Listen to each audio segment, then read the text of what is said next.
ꯃꯇꯝꯒꯤ ꯃꯅꯤꯄꯨꯔꯤ ꯋꯥꯔꯤ ꯆꯦꯅꯦꯜ ꯑꯁꯤꯕꯨ ꯇꯥꯕꯤꯔꯤꯕ ꯈ꯭ꯋꯥꯏ ꯄꯨꯝꯅꯃꯛꯄꯨ ꯇꯔꯥꯝ ꯅꯣꯛꯆꯔꯤ꯫ ꯉꯁꯤ ꯑꯃꯨꯛ ꯂꯧꯕꯤꯔꯁꯤ ꯚꯤꯗꯤꯑꯣ ꯀꯣꯜꯗ ꯔꯣꯡꯇꯥꯕꯤ 16 ꯁꯨꯕ ꯇꯥꯡꯀꯛ꯫ ꯁꯤꯜꯚꯤꯌꯥ ꯎꯝꯁꯤꯜꯂꯤꯕꯤ ꯏꯁꯤꯡꯗꯨ ꯈꯨꯠ ꯌꯣꯠꯁꯤꯟꯈꯤ꯫ ꯁꯖꯤ ꯃꯆꯥꯅ ꯌꯦꯡꯕꯒꯨꯝꯅ ꯃꯃꯤꯠꯅ ꯇꯒꯨꯞ ꯃꯉꯛ ꯍꯥꯏꯐꯦꯠ ꯊꯥꯡꯒꯠꯅ ꯌꯦꯡꯉꯤ꯫ ꯅꯨꯄꯥ ꯃꯥꯁꯨ ꯈꯣꯡꯐꯝ ꯂꯦꯡꯗ ꯑꯁꯨꯝ ꯌꯦꯡꯂꯤ꯫ ꯑꯅꯤꯁꯤꯒꯤ ꯃꯇꯧꯁꯦ ꯀ꯭ꯂꯥꯁꯇ ꯂꯩꯔꯤꯕ ꯈꯨꯗꯤꯡꯅ ꯃꯈꯣꯏ ꯑꯅꯤꯗ ꯃꯤꯠꯐꯝ ꯊꯝꯗꯨꯅ ꯌꯦꯡꯅꯔꯛꯄꯅꯤ꯫ ꯄ꯭ꯂꯥꯟ ꯁꯤꯟꯅꯈꯤꯕ ꯃꯃꯥꯟꯅꯕꯤꯁꯤꯡꯗꯤ ꯁꯤꯜꯚꯤꯌꯥꯒꯤ ꯃꯇꯧꯕꯨ ꯎꯔꯒ ꯀꯟꯅ ꯅꯣꯛꯄꯁꯨ ꯉꯝꯗ ꯇꯨꯃꯤꯟ ꯅꯣꯛꯂꯤꯕꯅꯤ꯫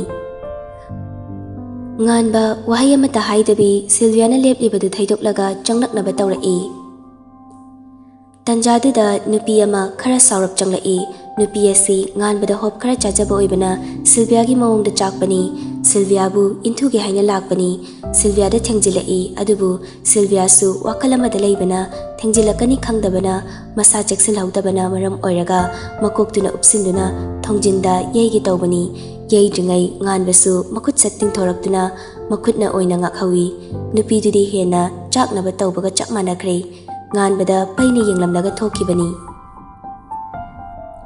ꯁꯤꯜꯚꯤꯌꯥ ꯎꯏꯁꯤꯟꯈꯤꯕ ꯃꯃꯤꯠ ꯇꯞꯅ ꯄꯥꯡꯂꯛꯏ꯫ ꯉꯥꯟꯕꯒꯤ ꯃꯈꯨꯠ ꯅꯥꯝꯃ ꯃꯥꯒꯤ ꯈꯨꯠꯇ ꯄꯥꯏꯔꯝꯃꯤ꯫ ꯃꯈꯨꯠ ꯅꯥꯝꯃ ꯑꯃꯅ ꯃꯥꯒꯤ ꯂꯥꯏꯕꯛꯇ ꯉꯥꯛꯂꯝꯃꯤ꯫ ꯊꯃꯣꯏꯁꯨ ꯃꯊꯨꯝ ꯃꯔꯥꯡ ꯍꯧꯔꯛꯏ꯫ ꯂꯩꯔꯤꯕ ꯃꯑꯣꯡꯗꯨꯁꯨ ꯉꯥꯛꯇꯪꯗꯤ ꯍꯣꯡꯗꯦ꯫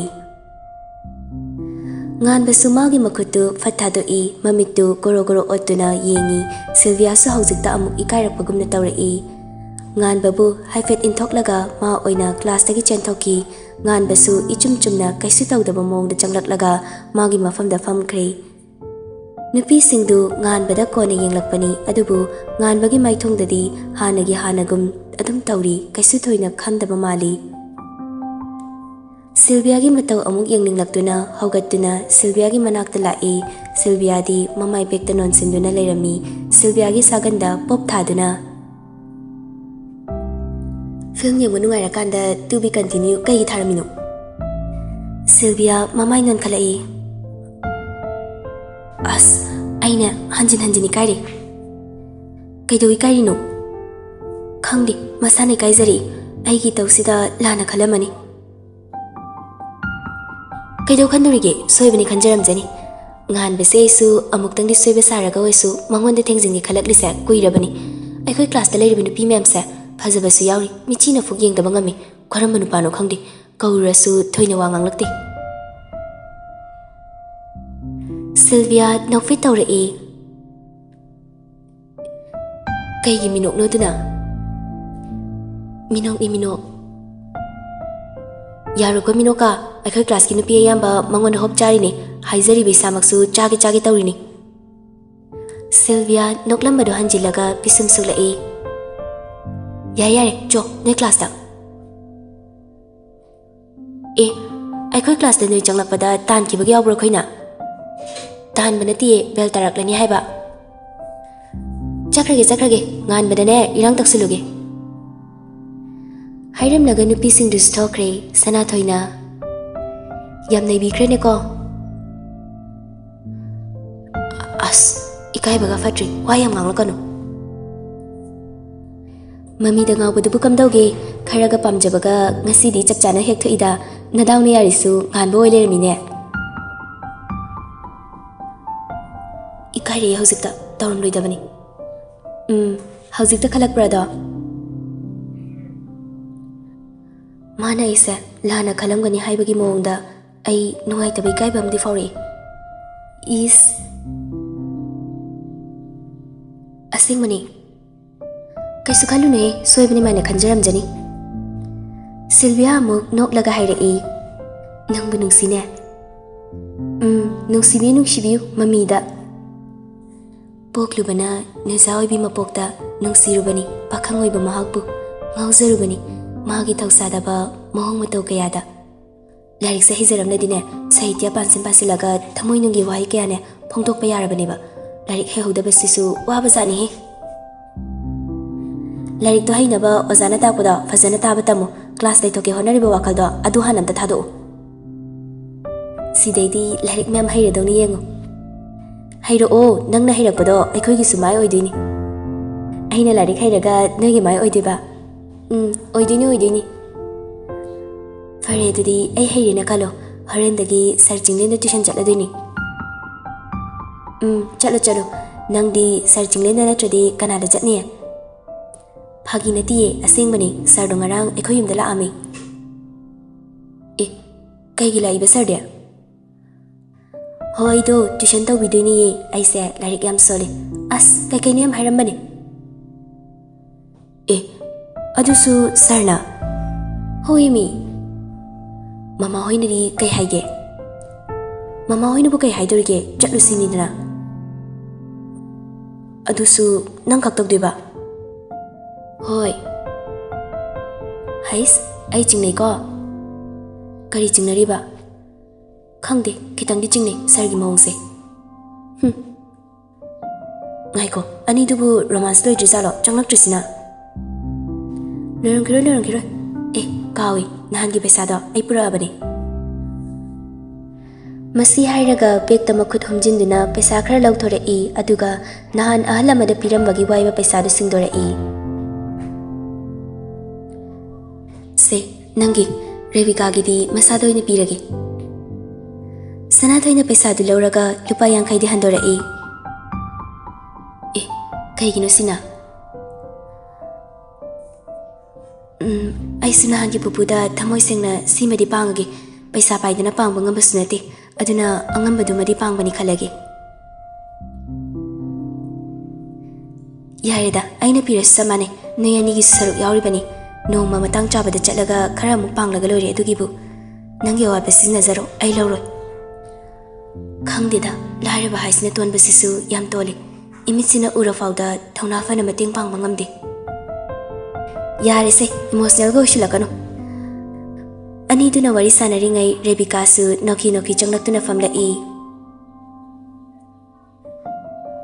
Devika masaga ngamdabaga khara thengna hogatkibana chak thongba thenglami isau kanbi kaisu leitaba wa amagisu pet ngangbi manemni ngasidi khara thengkhre manemna lolakani khanduna sasat loshina batawri machanupidi chak chadana achaput khara charaga ven lakpana handana school chatkrabani angang apikpa tha tarumuki machanupadisu manamda pori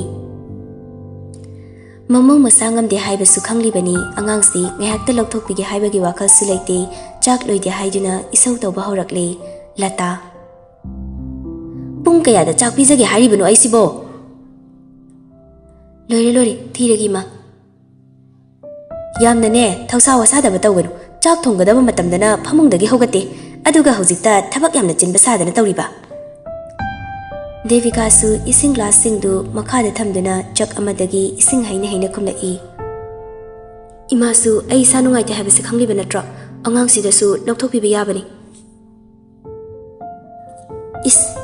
Imai pima ko kitang chikpagibu anabani haina lawi khangjadre haujikangi mausingse tatpat yamna heire. Devika manemna kaisu leitana ngangthorakpaduda sauningbana di loirabani adubu phajilaga saudabagi mongda hairei. Kok chiklasu anabani cancer na bakha anabanati. Yare makha samdarakanu chakto aigi hana thidoro lambana pukse tatlabani. Devika sumakata na kumdudre manemgi hana chakta thidoklaga pizare Latana. Karino chak se petlisina. Cooker da thongbaine chak pet panati. Cooker da thongba chade khangna karino nangna tawrisibo. Mai haudana chafu da thongdana leiradi hauju pabu chak chakiroi khara thengkrena cooker da hekta kamlabani ngasigidi chasiloima. Yahauda thengna hogalo chak thonggadaba matamda tumsilaga leyo phamungdagi hogatkani khangdakai. Kaisu yamna petpasu nate mi loina chanarini hauzik matamda cooker gas sinadaba kanabu lairige aikhoi imung khak oirangani gas nung sinadrise.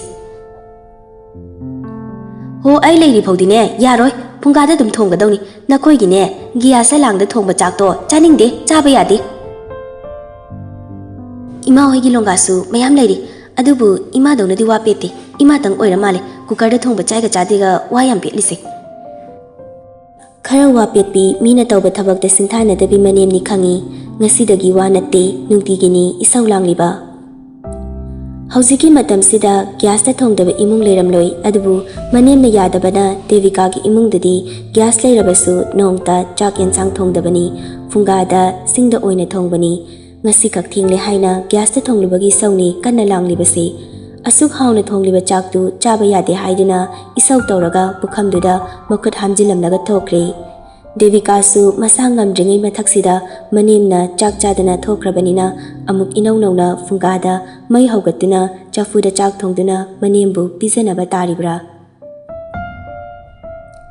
Manamda poriba angang disu tumba mikap thokla mali ningai toba haurakli angang dubu themgadra manimgi chak puthonggadra manimna chak chakhidraga manadi karamna hauna chaba ngamgani nahan khaidi manimgi isaubu khangduna pumnamak ngamnaba honabani adubu ngasidi masa ngamdrabanina tofong khanglakdre anganga kapsilakpaga angang themna chairiba kon singdu losilami aduga kada changlaktuna mamada call tawrei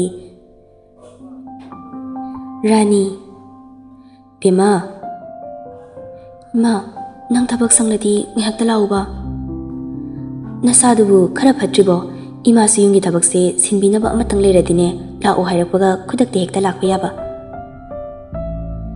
Thoibo khoibu school chatkibra chatki kaigino angangdo dukana kaplidubo Khangde ngasidi isangamdabsida wara malik angang so halsu henjin krike basi Chak chadribo hidakuli ga amta chadribo nangbo Hidakuli lari chakfu chadri Karino ne asuk thengla phaba chak chadri haisibo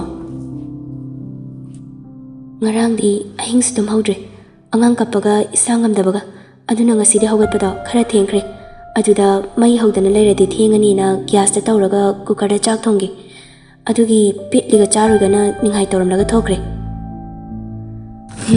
kari haidino ima su khangdre Nanemgi maonga lakadabaga tali ahalni manarunu khara hek thongat piro nangju chatho hidak chanaba imasune thabak loisilamlaga lakpa yabra yenge Hoi ai tamoda phone amta dawkige Hoi angangdo amta hana themlaga tumanko Hoi ma Masi hairaga phone do kai aduga angangdo kanna themli Chathoidi maramok panise papada phone tawsi Kap kanumi se to mamhalai sidi Kaduda handok hanjin chatuna angang dubu pamlaga themli Cici di kadai cici lai tu Ngaktang kapayaba kaplamlaga amuk tumthakre phamungda tapna hiptaduna sumlamlaga hogalai aduga mapurabada call tawi adugu pairaktre Somdasu break matam oiraduna nganba hoisu canteen da achapo charise haiduna mamanaba aniga canteen lomda laklami nganba hoina chatkibadu ubada Sylvia hoisu matung ilaklami Sylvia hoina chatkibadu chinglena su urami nganba hoina famliba mapadagi side da mapa chana fami Sylvia hoisu nganba chakcharakte haibinatro krem chasiluse Rasna Chani mo kya poktida Kaigino ne Charlina Mai singa sigi chaba yado mande Ngan bisu hanglai Maram khanglingi Maram haibu kaigi onye kaina baginatana Ras ka ngan bagadu yang naraga noi Charlina Kaino nabani na noiduna Rasna Kaina bapan baini Hoine chaba yade hairadi kaina bainatro Kaina bainati anniversary numit ne ngasi adugi horen unabada mayam chatharakena pukse hangalini Imai kokti Nganbana Yahabane dum Rasna chariba chow plate tu Charlina magi mapada chingsili aduga hairei Yare chasilanu horen chaba yaro Tanjadu da chinglen su tapna changlai mayam machi famna duna charibadu haifet yenglai Sylvia su mama nabi aniga nokna charibadu urai Sylvia su fat yenglakpaga ani du mapa hek chanaruri pakhatpoi kayoi Sylvia mamai fat luthaki noklamba maithong fat hanjinki chinglen su tapna laklaga ngan bahoina famni baduda chair ma hangduna leiribadura famlai ngan bahoi su chinglen de yengduna nokfet tongnei Chinglena Ngasidi aina treat tawdini chaning bacharo Charlina hanglai kaigino sir Hanglibadu khumde Sylvia hoirom da onduna kaurai Sylvia Sylvia khumde Sanathoi na oina khumlai. Kay hage sir? Ngan ba hoisu Sylvia hoiramda yenglai Jinglen na. Kay chaninge hairo noigi chaningbodo ngasidi sir na kongage. Sylvia su. Kaygino sir? Jinglen nokfit tawna. Ngasi aigi birthday ni adugi. Ngan bana. Sargi birthday ga nahande khangande ne khangdamani na sargi ne haina kainom taw pidreba. Charlie ne su khangdamni na wish pawa pidreba si. Jinglen aidi amukta birthday ga pangthok tida aigi birthday khangba mi thoina leiramroi. Charlie kaygino ne sir na haiba loidringai Jinglen na fat haidai. Yari noi charo bildo ai piramage. Jinglen famlambadagi haugalai Sylvia hoi mapada amuk leptuna kai chaningbono hanglai. Noi kai chaninge hairo. Sylvia tapna murum solai. Birthday ne hairabnina cake kaido fazina kaktharaga chaningi. Murum solibada tarami Jinglen su adubu tadaba saduna kai chaningbono haina amuksu hangjingli. Asumna makoina chabagi seldo Jinglen na oina pirami ngasidi. School su suti thaba matam oiraduna thanarakli. Sylvia su school halakpaga mafi honglaga Jinglen gida tuition chanaba amuk loisili. Ibem cha su machagi ni haiduna chana thaknaba semduna purai. Canteen da achapot mayam chasilaklabanina chaning de haiduna chadri tuition mafamda oina mapana thinbirai. Ibohal. Hore namu papalo bola age ko chango. Hoi. Haiduna tandi mande keto hanglaga changlai. Yumdu mathak maka oina piktangna sabani sumang su yamna chawbo oide gate tagi changlakliba lambigi side anida fazaraba lei makal kaya thari. Misu kanam laitaba mali ichik chikpa dawna tawi akoibadu haifet chifet tawna mamituna leiduna amuk tangingi aduga tapli mangol karai thongdu su hangduna leirami Jinglen di leibagi makol mawa tadi kausira kaudabi hekta changlasira khanjanana leiringai Jinglen su phat thoglai aduga kaurai. Changlo. Jinglen gi matung induna tabli changlai yumyai ka yausilai thariba sofa duda fammo haiduna famhalli. Sylvia mathanta oibeduda ihai hainadaba nungaitaba fauri begtuna table duda thammi aduga notebook pen amadi larikna chingba lokthorai. Jinglen leptuna makut ani pocket humduna Sylvia na tawribadu haifet yengi. Sylvia su bag tagi lokthokpa loiraga yengkhalakpada Jinglen na mangonda munna yengduna leirambaduda ingangai mamit thak kuptuna table da leiriba pochai singdura yengtharai. Jinglen su makhwang kolap tawna Sylvia gi mamai mapada non tharaga hairai. Ngasidi ahanbanina larik tawragumsine. Sylvia leithok leichin yadawgum chinbal ani chitna paksinana yengi. Jinglen gi matausi Sylvia ngakpanadi loirabani adubu Jinglen na naksina leirakpasidadi karamna leithokani tawfam khanglaktabani murtigum chaplepkri wasu ngangkhidri. Ngasidi aigi birthday ni nangna cake chaninge haibada sarga punna cake kakminase aigi poknumitse ngasidi nanga punna saruk yaminase. Sylvia mamit laukhalai aduga matin kutya thaki sargi mohongsi thamoida kitang romantic oige tawrakpani sarna khaliba wakhalsi karino mapukningda su khanjanai. Is aisibu yamna cake ta chopa ki type ni ne ngasi ko tuition tamini hairaga cake kakminasi kaina cake oina kakpa tambidoiraba sargi sibu. Sargi mohongsidi pura romantic yamna osilakpagi mohongni ne adusu ozana satri amada aiko Dari kasi fazana hiramladi engrazi maye kara sauna lonsilamlaga chenthokiba yarabani. Mangduna sumlai beduda table da leiriba pen du lauraga makokta pop tharei Sylvia ikang khangna. Namaimat kainu sir? Khangaudana haidokraga amuk ikairektuna. Sorry sir. Jinglen nokfi tawrei aduga makut anidu tingthoktuna Sylvia gi mamai mapada thamduna makut khubak namana mamit khumjinki makut namana Sylvia gi khudang pairai. Jinglen asumna tawrakpasida Sylvia di ngakpa pakhatpana mihulsu gidre lawbasu farakta nantoktuna chenkidawsu hek ngamda mapukningda khanjai. Kaino sir nangna khalisibo aingonda tuition tamini haraga sarna khalisibo kaino ꯑꯩꯒꯤ ꯈꯨꯗꯥꯡꯒ ꯄꯥꯏꯈ꯭ꯔꯦ꯫ Sir, ꯅꯪ ꯀꯩꯒꯨꯝꯕ ꯑꯩꯒꯤ ꯏꯖꯠ ꯁꯣꯛꯄ ꯌꯥꯕ ꯊꯕꯛꯀ ꯇꯧꯔꯛꯂꯕ sir ꯑꯣꯏꯔꯁꯨ ꯅꯪ ꯍꯥꯠꯇꯣꯛꯀꯗꯕꯅꯤ ꯈꯪꯉꯨ꯫ ꯆꯝꯅ ꯉꯥꯎꯅ ꯍꯤꯡꯖꯕꯤ ꯑꯩꯒꯤ ꯄꯨꯟꯁꯤꯁꯦ ꯁꯔꯅ ꯃꯤꯀꯨꯞꯁꯤꯗ ꯃꯥꯡꯍꯜꯂꯒꯦ ꯈꯜꯂꯕꯣ? ꯁꯤꯜꯚꯤꯌꯥ ꯑꯀꯤꯕ ꯄꯥꯈꯠꯄꯅ ꯃꯤꯍꯨꯟꯁꯨ ꯀꯟꯅ ꯀꯟꯅ ꯆꯣꯡꯂꯛꯏ꯫ ꯄꯥꯏꯔꯛꯂꯤꯕ ꯃꯈꯨꯠꯇꯨ ꯍꯥꯏꯐꯦꯠ ꯂꯩꯅꯕ ꯇꯧꯔꯨꯏ꯫ ꯆꯤꯡꯂꯦꯟꯒꯤ ꯃꯈꯨꯠꯅ ꯆꯦꯠꯅ ꯄꯥꯏꯁꯤꯜꯂꯛꯂꯤ꯫ ꯃꯗꯨꯗꯅ ꯍꯦꯟꯅ ꯀꯤꯕ ꯐꯥꯎꯈ꯭ꯔꯦ ꯁꯤꯜꯚꯤꯌꯥꯗꯤ꯫ ꯁꯔ,